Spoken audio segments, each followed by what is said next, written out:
Greetings, Miskatonic Repository. Heinrich Moore here. In the last of our Carcosa Diaries, we looked at my old notebook. We saw some of the original brainstorming behind my current work in progress, the Guide to Carcosa. But what's the next step once we have our notebook filled with ideas for this project? Well, for me, once the contents of my notebook reaches critical mass, I'll transfer them over to a digital file. Now, I use Google Docs and maintain separate project folders, but you do you. Just try to make sure whatever platform you use is easily accessible from a variety of devices, cell phone, PC, tablet, and that it's easy to share, because you may be asking for feedback a lot. Now, I'll create a new project folder as well as the first of many Google Docs devoted to this new work in progress. The first one I creatively title Notes. I might not copy everything from my notebook into this new Google Doc, and I might expand on some ideas as I go, but let's take a glance at what that looks like.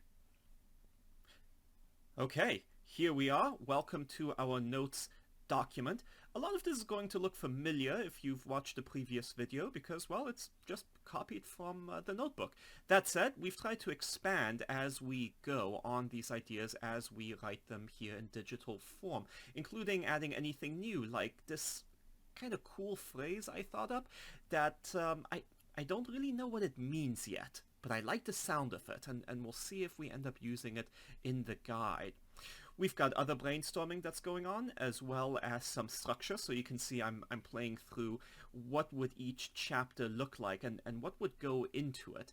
A lot of this is arbitrary, right? I'm just making this up. Chapter 2, Carcosa.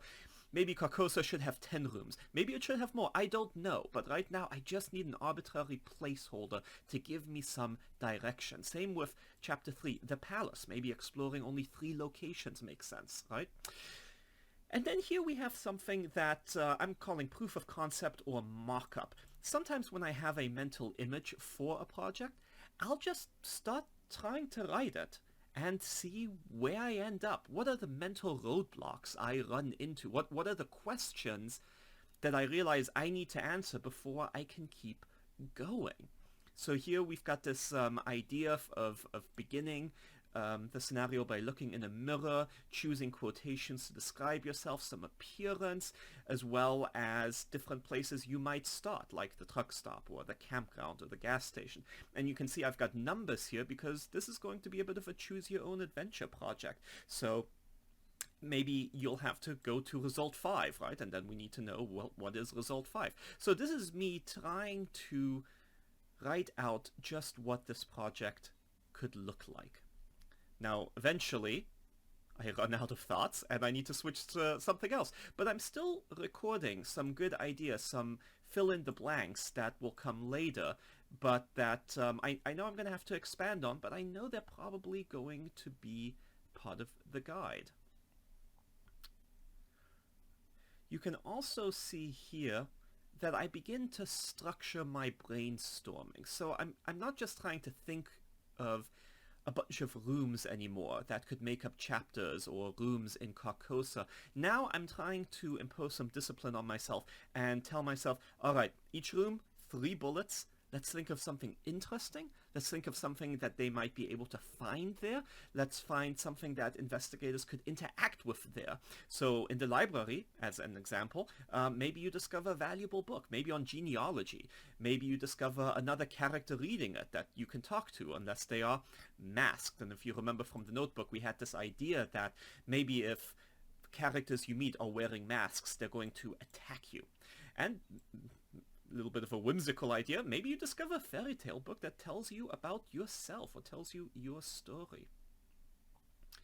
And so we just keep going like that, creating placeholders, coming up with ideas, continuing to brainstorm, and that's going to put us in great shape for our next part, the outline.